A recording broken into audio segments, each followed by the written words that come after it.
So Steve, one of the things you talk about in your book is the importance of taking responsibility for your own life. I think one of the phrases you use, you're the chief executive of your own life.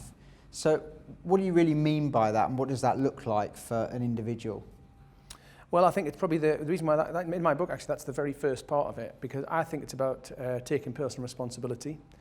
Because almost in every area, in every company, every business, every situation I get into, fundamentally the reason why things either don't work quite as well as people like them to or don't get the results they want is because there's an element of lack of personal accountability.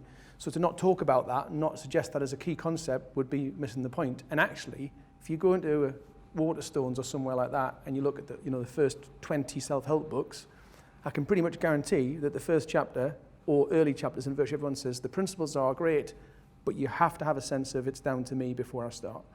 And it's the same with your kids. Any parent will tell you that. That's what you want from your kids. So that's a fundamental core principle. It's in all high-performance material. And so that's why that's the start point of my book and why that would be the first principle I'd probably share from the stage.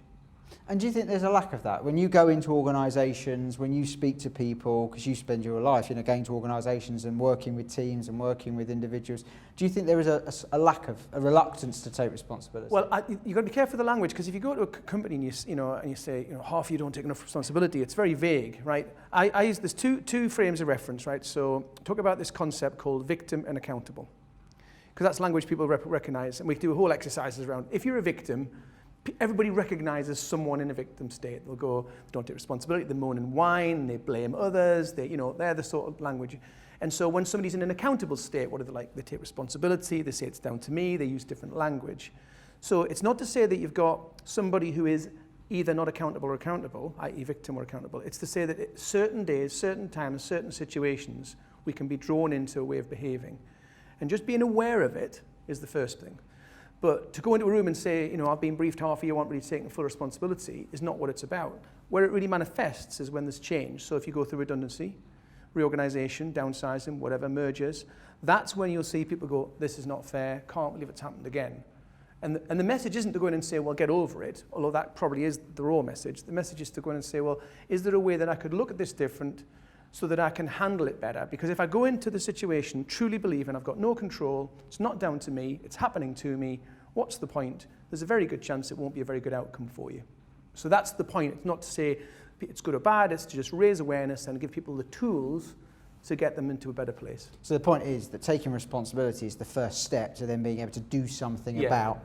Yeah, and when I do exercises, if you actually saw the words people come up with, you've got an audience of 150 people and you get them to write down someone in a victim state, because we can all think of one, right?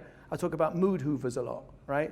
Someone who's critical or negative, and so people go, I can think of a mood hoover, yeah, I've got one of those in mind. Okay, what are they like? And they'll describe a load of words that's, the negative, critical, whatever, and then you go, right, so what would accountable look like? Which one would you rather be? Who would you rather work for? That's a choice. Then you've got to show people how to do it. Because the first stage of my job is to not just say something bland and then just walk away. It's to say, well, you probably want to know how to get there more often, right? Get your kids there more often. That's a good one. Parents like it. So that's what I do.